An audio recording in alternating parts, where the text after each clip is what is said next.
Welcome to Jersey Reads the Classics, an audiobook podcast delving into the finest works of our literary masters.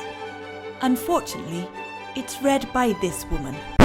What the hell? Who cares? Let's go on an adventure. Hello, and welcome back to Jersey Reads the Classics with me, your host, Rosie DeCandia. Well, my friends, as you now know, we are doing a book that is full of fairy tales. So I'm dressed in my pajama top fairy tale loungewear to read this wonderful, scary, dark, deep book to you. It's actually not scary, but I do like the morals that it punches. You know what I mean? It hits us with some deep shit. Anyway, my friends, without any further ado, let's begin with Grimm's Complete Fairy Tales by the Brothers Grimm. Our next story is called Mother Holle. There was once a widow who had two daughters, one of whom was pretty and industrious, while the other was ugly and idle. Now, was she ugly because she was idle? Hello. But she was much fonder of the ugly and idle one because she was her own daughter, and the other, who was a stepdaughter, was obliged to do all the work and be the Cinderella of the house. They really paint out the stepmothers in such a bad way. I mean, from the beginning of time, that's all they did, is the stepmother is like in competition with the stepdaughter. But anyway, once again, there's no father in this picture. Every day, the poor girl had to sit by a well on the roadside and spin till her fingers bled. And she did it probably willingly.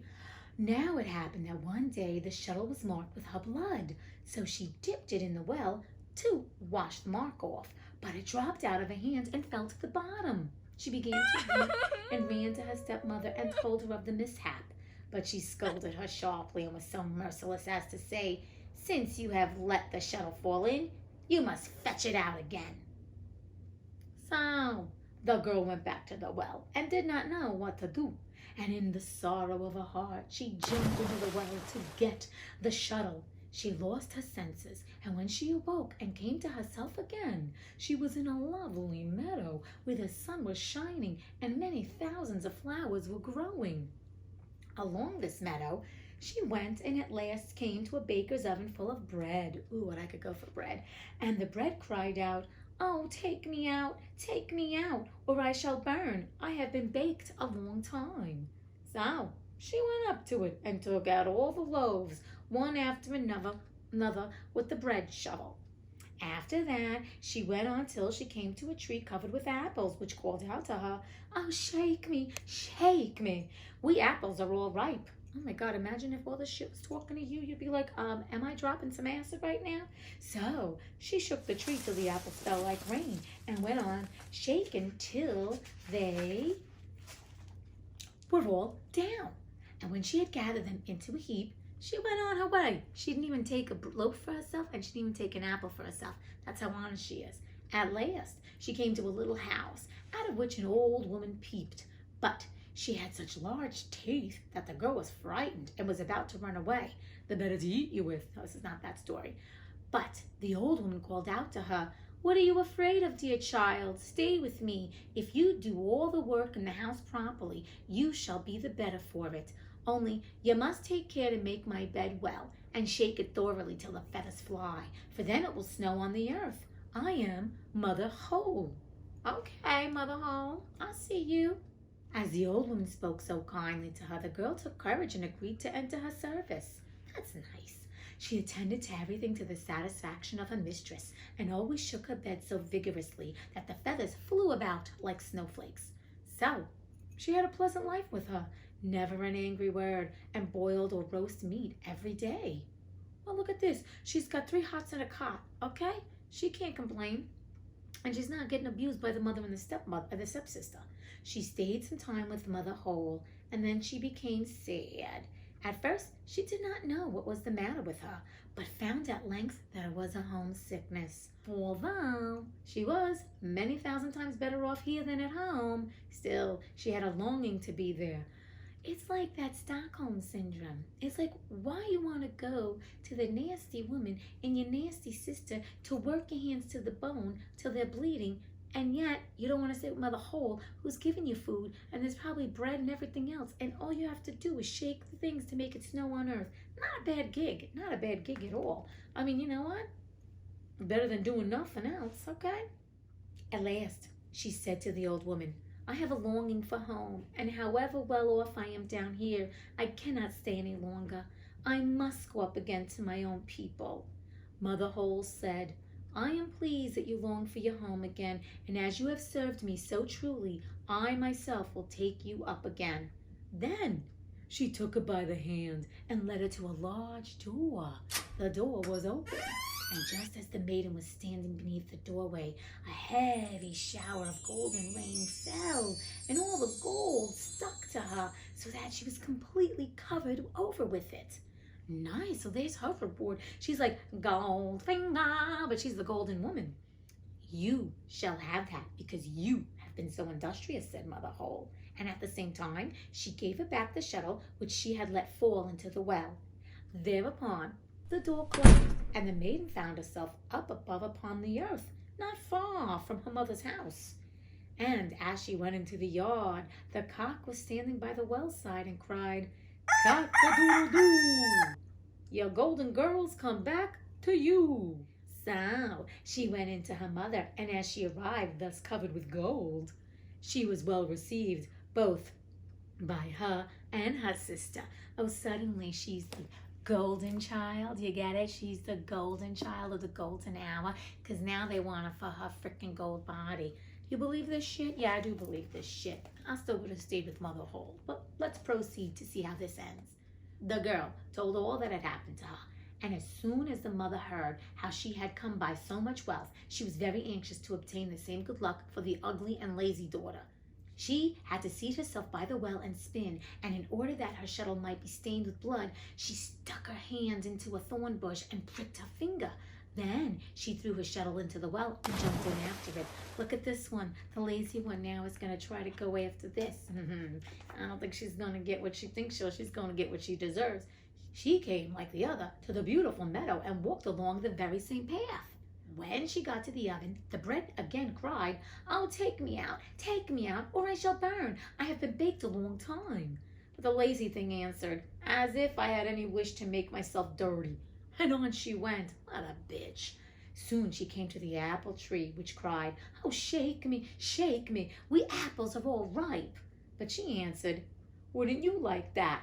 One of you might fall on my head. And so went on. She's getting the C word at this point. When she came to Mother Hole's house, she was not afraid, for she had already heard of her big teeth. Of course she did. And she offered work to her immediately. The first day she forced herself to work diligently and obeyed Mother Hole when she told her to do anything, for she was thinking of all the gold that she would give her. But on the second day she began to be lazy, and on the third day still more so, and then she would not get up in the morning at all. Nor did she make Mother Hole's bed as she ought, and did not shake it out so as to make the feathers fly up. Mother Hole was soon tired of this and gave her notice to leave. Mother Hole was like, Listen, bitch, you are useful and you are useless, and I want your ass out. I am not giving you 3 hearts in a cot. I need you. Be gone, bitch. So let's see how this turns out for the lazy bitch. I love when people get their just dessert. Okay, I mean, I'm not serving it, but let's just hear what happens. The lazy girl was willing enough to go and thought that now the golden rain would come. Mother Hole led her also to the great door, but while she was standing beneath it, instead of the gold, a big kettle full of pitch was emptied over her. Pitch is this black resiny stuff. I don't know what they use it for, but who cares? That is the reward for your service, said Mother Hole, and shut the door. She was like, Peace out, bitch. Bye. So the lazy girl went home, but she was quite covered with pitch, and the cock by the well side, as soon as he saw her, cried out, Cock-a-doodle-doo, your pitchy girls come back to you. But the pitch stuck fast to her and could not be got off as long as she lived. The end. Yes, justice has been served. All right, I love it. I love the fact that that bitch is now covered in pitch. Oh my God, that's funny. So that bitch is now covered in pitch, and the cute one, the good one, she was gotten her well-deserved reward. So let's think about it. I know what you're going to say to me, Rosie. There's so many people in the world that are not nice people, and why they're getting rewarded with lots of money, gold, and all this other stuff. And I understand that. And sometimes if we look at it from that perspective, it seems that way. But what I want to talk about is the fact that the industrious one, that's just who she was, right? And the lazy one tried to put it on that she was going to be industrious, but her true self came out regardless. And I think what it comes down to is this one for me is all about karma and just doing who you are and being who you are. You're a good person. You can't be something you're not. And if you're a crappy person and you don't know you're crappy, it's kind of hard for you to change too, because if you don't know you're crappy, that's just how you operate in life. But I think when you're a good person and you think, well, I'm just going to now, be mean and be this, your conscience takes over. Like the industrious one, that's who she was. It didn't make a difference. She wasn't looking to get anything from Mother Holle. And what is very beautiful about her is the fact that even though she was abused emotionally, probably physically and verbally by the mother, the stepmother, and the stepsister, she wanted to go back home because she inherently had a good heart and she missed her family. Now the lazy one only went down there because she's like, I'm going to perpetrate a fraud, pretend I'm going to do the work, and she thought in 3 days she was going to just get a shower of gold because she just thought she was deserving, she was entitled. But even after the first day, her true self came out and she didn't learn anything, because I'm sure even though she was covered with pitch the rest of her life, she's probably going to be bitter and cranky and a bitch the rest of her life regardless. But the thing is this karma. We don't know how karma is going to serve us, and we don't know when we do our good deeds, how we get rewarded. We do get rewarded in other ways, and what I love about this story is you work hard, you do the work, you believe in yourself, you're a kind person, you'll get it back, and you get it back in ways you never thought possible. So don't limit the opportunities and blessings.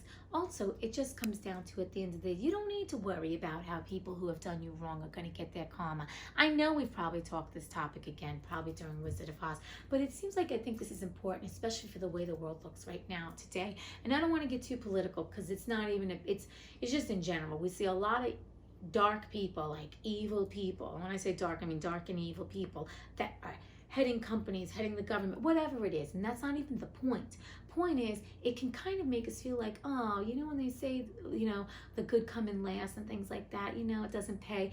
It does, my friends. You just may not see it in the way you think it's supposed to come back to you. So I just want to encourage you to think about the times when you have done something. I'm going to remind you, when you have done something good for somebody and you've been rewarded in a different way, whether it was immediate, a year down the road, 6 months down the road, 5 years down the road.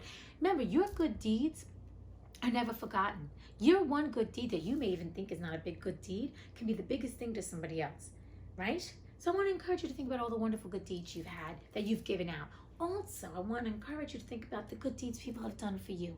I think that it's really nice to sit and reflect about the times and the people that have helped you along your way, your route, your journey. And does that mean you have to go and contact them and pay them back? Because I'm sure they've gotten paid back a different way. But how did you feel? So I think it's important for us to really recognize and celebrate that being good and doing good does pay off in the end. I know, once again, in this world, which is an egoic world, we see money, fame, riches, and all this stuff as, oh, well, that's the way to get paid off.